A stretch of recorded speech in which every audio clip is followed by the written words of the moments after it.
জামায়াতের আমির কিছুদিন আগে বলেছিলেন যে দেশে পরীক্ষিত দুটি দেশপ্রেমিক শক্তি আছে, একটি সেনাবাহিনী আর একটি জামায়াত ইসলামী। আমার তো মনে হচ্ছে আমির সাহেবের কথা, জামাতের আমির সাহেবের কথাই, যে জামাত তখন মনে হয় দুধে ধোয়া তুলসী পাতা ছিল।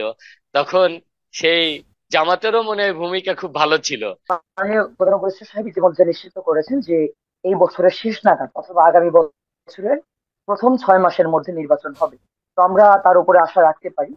জুলাইয়ের একটা প্রোক্লামেশন থাকা উচিত, কারণ এখন যে রাজনৈতিক সরি রাজনৈতিক পট পরিবর্তন হয়েছে এবং নতুন বাংলাদেশের যে সূচনা হয়েছে, সেই বাংলাদেশ আসলে কোন বা নীতিতে চলবে সেটার ভবিষ্যৎবাণীও আসলে আমরা এই জুলাই প্রোক্লামেশনে দেখতে পাবো। বিএনপির ভাইস চেয়ারম্যান শামসুজ্জামান দুদু তিনি বলেছেন যে 1971 সালে পাকিস্তান সেনাবাহিনী ও জামায়াত নিজেদের দেশপ্রেমিক বলে দাবি করেছিল। হঠাৎ করে তার, অর্থাৎ তিনি জামায়াতের আমিরের কথা বলছেন, যে এমন বক্তব্য আমাদের সেই কথা মনে করিয়ে দেয়। পাকিস্তানি ধারা থেকে তারা বেরিয়ে আসতে পেরেছে কি সেটা আগে পরিষ্কার করলে একটু ভালো হয়। এবং কনটেক্সটটা আমি একটু বলে দিই যে জামায়াতের আমির কিছুদিন আগে বলেছিলেন যে দেশে পরীক্ষিত দুটি দেশপ্রেমিক শক্তি আছে, একটি সেনাবাহিনী আর একটি জামায়াত ইসলামী। তার জবাবে আসলে তিনি কথাটা বলেছেন। এবং শামসুজ্জামান দুদু যে প্রশ্নটি রেখেছেন, তার প্রশ্নটি আসলে আমি আপনার কাছে করছি যে জামায়াত কি পাকিস্তানি ধারা থেকে বেরিয়ে আসতে পেরেছে? তার এই প্রশ্নটি অথবা তার এই প্রশ্নের উত্তরটি আপনি একজন রাজনীতিক হিসেবে কিভাবে দেখেন অথবা কিভাবে দিতে চান, আব্দুল কাদের জিলানী? ধন্যবাদ। আসলে জামাতের আমির সাহেব যে কথাটা বলছে, এই কথাটা মানে সচেতন নাগরিক হিসেবে বা আমি একটা রাজনৈতিক দলের প্রধান হিসেবে যে কথাটা বলবো, আসলে সেই সবার একটি ধারণা বা আমরা শুনেছি দেখেছি, জামাত যে ভূমিকাটা পাকিস্তানের সেই সময় ভূমিকাটা রেখেছিল, সেই ভূমিকা থেকে এখন পর্যন্ত বের হইতে পেরেছে, এটা আমার জানা নেই। বা আপনাদের জানা আছে কিনা জানি না। আসলে জামাত যে রাজনীতিটা করছে, বর্তমানে যে রাজনীতিটা করছে, এখন মনে হচ্ছে সেই 1971 সালে যুদ্ধের যে আমরা জয় অর্জন করেছিলাম, আমাদের মুক্তিযোদ্ধা, মুক্তিবাহিনী, আমাদের বিভিন্ন সংস্থা, সেনাবাহিনী যে আহ, অক্লান্ত অবদান রেখেছিলেন। আমার তো মনে হচ্ছে আমির সাহেবের কথা, জামাতের আমির সাহেবের কথাই, যে জামাত তখন মনে হয় দুধে ধোয়া তুলসী পাতা ছিল। তখন সেই জামাতেরও মনে হয় ভূমিকা খুব ভালো ছিল। এখন মানুষ সবকিছু জানে, সবকিছু শুনছে, জানছে, সবার নাক চোখ মুখ খোলা। জামাতের আমির সাহেব এখন মনে করছে যে যেহেতু বড় বড় দুটি রাজনৈতিক দলের আহ অত্যাচার, অন্যায়, অবিচার, দুর্নীতি, এখান থেকে বাংলাদেশের জনগণ মুক্তি চায়। এখন ওনারা যে কথাগুলো বলছে, সেই কথাগুলোতে স্পষ্ট উদীয়মান যে তারা সরকার গঠন করতে চায়, তারা একটি ইসলামিক বাংলাদেশ, আমাদের ইসলামিক কান্ট্রি, আমাদের রাষ্ট্র ইসলাম ধর্মে। তারা চিন্তা করতেছে এই ইসলামকে ব্যবসা করে, এই ইসলামের দোহাই দিয়ে তারা একটি রাষ্ট্র গঠনের জন্য, ক্ষমতায় আসার জন্য, সরকার গঠনের জন্য তারা এখন সেই দুধে ধোয়া তুলসী পাতার মতো কথা বলছে। আসলে এই তুলসী পাতার মতো কথা বললে তো হবে না। মানুষজন তো জানে, আমাদের ময় মুরব্বীরা জানে, ইতিহাসের খাতায় লেখা আছে, পাতায় লেখা আছে যে জামাতের ভূমিকা তখন কি ছিল। আসলে জামাত তখনকার যে ভূমিকাটা, সেই ভূমিকার থেকে বর্তমানে অনেক ভালো হয়েছে, বা অনেক মানে তাদের আদর্শ নিয়ে নীতি পরিবর্তন করছে। আগামীতে রাষ্ট্র ক্ষমতার জন্য তারা বিভিন্ন ধরনের প্ল্যান প্রোগ্রাম করছে, বিভিন্ন রাজনৈতিক দলকে ওভারটেক করার জন্য তারা আপ্রান্ত চেষ্টা করছে। তারাও চাচ্ছে যে সাধারণ জনগণ আওয়ামী লীগকে দেখেছে, বিএনপি কে দেখেছে, আর একবার নাই জামাতকে ভোট দিয়ে সরকার গঠনের সুযোগ দান করবে, জামাত সরকার পরিচালনা করবে। এই এই আশায় বা এই দিক নির্দেশনা মোতাবেক তারা চেষ্টা করছে জি এবং আব্দুল বড় কাদের বড় জিলানী, কথা বলে যাচ্ছে। জি আমি আবারও নিশ্চয়ই আসবো আপনার কাছে। আমাদের সময় তো সীমিত, সবার কাছে আমি একটু যেতে চাই বিভিন্ন বিষয়গুলো নিয়ে।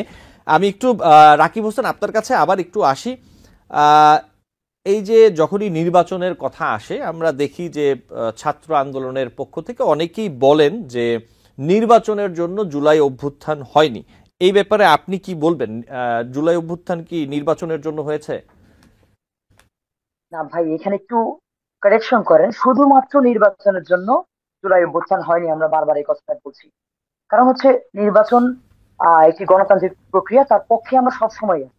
কিন্তু সংস্কারটা আর বিচার, জুলাই অভ্যুত্থানে যেই হত্যাকাণ্ড হয়েছে তার বিচার করা খুবই জরুরি। এটি নিশ্চিত করতে না পারলে প্রত্যেকে দায়বদ্ধ থাকবে তার জায়গা থেকে। আমাদের যে তিনজন উপদেষ্টা আছে, প্রধান উপদেষ্টা সাহেব আছেন এবং আসিফ নজরুল স্যার আছেন, প্রত্যেকেই তার জায়গা থেকে দায় এড়াতে পারবেন না। আমরা এই জন্য বলছি যে শুধুমাত্র যে নির্বাচনের জন্য হয়নি, বিচার, রাষ্ট্রের সংস্কার, রাষ্ট্রের যে জায়গাগুলোতে আওয়ামী লীগ ঘুণ ধরিয়ে ফেলেছে, যে যে জায়গাগুলোতে আওয়ামী লীগ তদবিরের মাধ্যমে, নিয়োগ বাণিজ্যের মাধ্যমে তাদের দলীয়করণ করে ফেলেছে, সকল বাহিনী থেকে শুরু করে সকল সরকারি দপ্তর মনে হচ্ছে যে আওয়ামী লীগের আহ দলীয় দলীয় জায়গা, দলীয় একটি অফিস করে রেখেছে।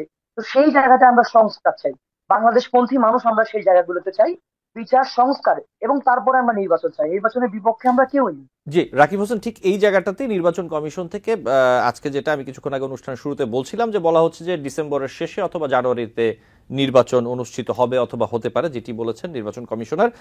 আপনি কি মনে করছেন যে যে কাঙ্ক্ষিত অথবা যে প্রত্যাশিত আপনাদের যে সংস্কার অথবা যে বিচার প্রক্রিয়ার যতটুকু প্রোগ্রেস আপনারা চাচ্ছেন, এর মধ্যে আসলে পাওয়া সম্ভব, এবং এরপরে এই যে ডিসেম্বর অথবা জানুয়ারিতে ইলেকশন হলে জিনিসটি ঠিকঠাক মতো করা যাবে? আপনাদের কি মনে হয়? মাননীয় প্রধান উপদেষ্টা সাহেব ইতিমধ্যে নিশ্চিত করেছেন যে এই বছরের শেষ নাগাদ অথবা আগামী বছরের প্রথম 6 মাসের মধ্যে নির্বাচন হবে। তো আমরা তার উপরে আশা রাখতে পারি যে এর মধ্যে সংস্কার কার্যক্রম যা আছে তা নিশ্চিত করা যাবে, এবং নির্বাচনের জন্য যে যে প্রক্রিয়া অবলম্বন করা উচিত তা বাংলাদেশ সরকার, অন্তর্বর্তীকালীন সরকার এবং নির্বাচন কমিশনের সমন্বয়ে করে যাবে। তো আমরা আশা রাখতে পারি।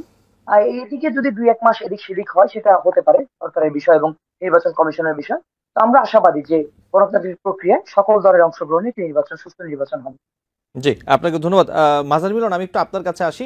আপনি নিশ্চয়ই দেখেছেন যে বিবিসি বাংলায় মির্জা ফখরুল ইসলাম আলমগীর, বিএনপি মহাসচিব, যে ইন্টারভিউটি দিয়েছেন, সেখানে যেটি প্রকাশ হয়েছে, আমি একটু ছোট করে একটা অংশ বলি। জুলাই অভ্যুত্থানের ঘোষণাপত্রের বিষয়ে আমি একটি অংশ নিয়ে বলছি, এখানে অনেক কথা আছে। বিএনপি মহাসচিব বলেছেন, এটা নিয়ে আমাদের সঙ্গে কোনো আলোচনা করা হয়নি আগে, আমরা জানিও না এটা। আর 5 মাস পরে, অভ্যুত্থানের 5 মাস পরে ডিক্লারেশনের কোনো যুক্তি আছে কিনা তিনি একটি প্রশ্ন তুলেছেন।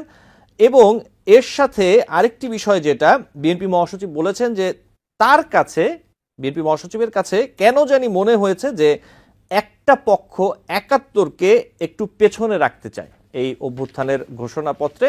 এবং প্রশ্ন করা হয়েছিল কারা, তিনি বলেছেন আছে কিছু, হয়তো তারা চেষ্টা করছেন, এটা আমার মনে হচ্ছে। আমি এক্স্যাক্টলি আপনাকে ঠিক বলবো না, বলতে পারবো না, কিন্তু আমার কাছে মনে হয় 71কে পেছনে ফেলার একটা চিন্তা ভাবনা কারো কারো মধ্যে থাকতে পারে। এবং পাল্টা প্রশ্ন করা হয়েছে, এতে কি সুবিধা হবে 71কে যদি পেছনে ফেলা হয়? এবং বিএনপি মহাসচিব বলেছেন যে যাদের সুবিধা হবে সেটা আপনারা জানেন সবাই, আমি রিপিট করতে চাই না। মাজার মিলন, আপনি কি জানেন মির্জা ফখরুল ইসলাম আলমগীর আসলে কি বলতে চাচ্ছেন, অথবা আপনি এই বিষয়ে কি বলবেন? দেখুন, মির্জা ফখরুল ইসলাম জুলাই প্রক্লেমেশন নিয়ে যে কথাটি বলছেন সেটি আসলে আমি তার সাথে দ্বিমত পোষণ করি। জুলাইয়ের একটা প্রক্লেমেশন থাকা উচিত, কারণ এখন যে রাজনৈতিক রাজনৈতিক পট পরিবর্তন হয়েছে এবং নতুন বাংলাদেশের যে সূচনা হয়েছে, সেই বাংলাদেশ আসলে কোন নীতিতে চলবে সেটার ভবিষ্যৎবাণীও আসলে আমরা এই জুলাই প্রক্লেমেশনে দেখতে পাবো বলে আশা করি। তবে অবশ্যই বিএনপি কে বাদ দিয়ে কিংবা কোনো রাজনৈতিক শক্তিকে বাদ দিয়ে কিংবা কাউকে বাদ দিয়ে সেই প্রক্লেমেশন হতে পারে না, এবং সেটি যদি কেউ করতে চায় সেটি আসলে মেনে নেওয়ার মতো কোনো কারণ দেখা যায় না। এর বাইরে মির্জা ফখরুল যেটি বলেছেন যে 71কে পেছনে ফেলে রাখার যে প্রক্রিয়াটি চলছে কিংবা তার যেটি মনে হয়েছে, তেমন কিন্তু একটি প্রক্রিয়া আমাদেরও নজরে আসছে, যে নিশ্চয়ই বাংলাদেশের মানে ভবিষ্যৎ বাংলাদেশের কথা যদি বলি কিংবা সাম্প্রতিক সময়ের বাংলাদেশের কথা যদি বলি, স্বাধীনতা পরবর্তী সময়ে বাংলাদেশ যে গড্ডালিকা প্রবাহে গা ভাসিয়ে তার রাষ্ট্রযন্ত্রকে ধ্বংস করে ফেলেছিল, বিশেষ করে গত 17 বছরের রাষ্ট্রযন্ত্র যেভাবে ধ্বংস হয়ে গেছে, সেখান থেকে বের হওয়ার জন্য যখন কেউই কিছু করতে পারছিল না, সবকিছুই কুক্ষিগত হয়ে গিয়েছিল, এবং ভারতের মতো একটি শক্তি যখন বাংলাদেশকে আসলে এই যে শক্তিটি আসলে এই রাষ্ট্রযন্ত্রকে ধ্বংস করে ফেলেছিল, তাদেরকে প্রোটেকশন দিয়ে যাচ্ছিল, এবং বাংলাদেশের গণমানুষ যখন আসলে চিরে চ্যাপ্টা হয়ে গিয়েছিল, রাষ্ট্র ব্যবস্থা বলতে কোনো কিছুই অবশিষ্ট ছিল না। ওই রাকিব যেটি বলেছে যে এটি আসলে একটি সংগঠনের, আওয়ামী লীগের একটি কি বলা যায় দলীয়, কি বলে এটাকে, দলীয় মানে রাষ্ট্র আসলে দলীয় কার্যালয়ে পরিণত হয়ে গিয়েছিল, সেই কথাটি আসলে আমরা মানি। আর সেই জায়গা থেকে বেরিয়ে আসার পেছনে যে জুলাই গণ অভ্যুত্থান, সেটিকে আমরা কোনোভাবেই খাটো করে দেখতে চাই না। নিউ ইয়র্ক থেকে সম্প্রচারিত TVN 24 টেলিভিশন বিশ্বজুড়ে বাঙালির কণ্ঠস্বর।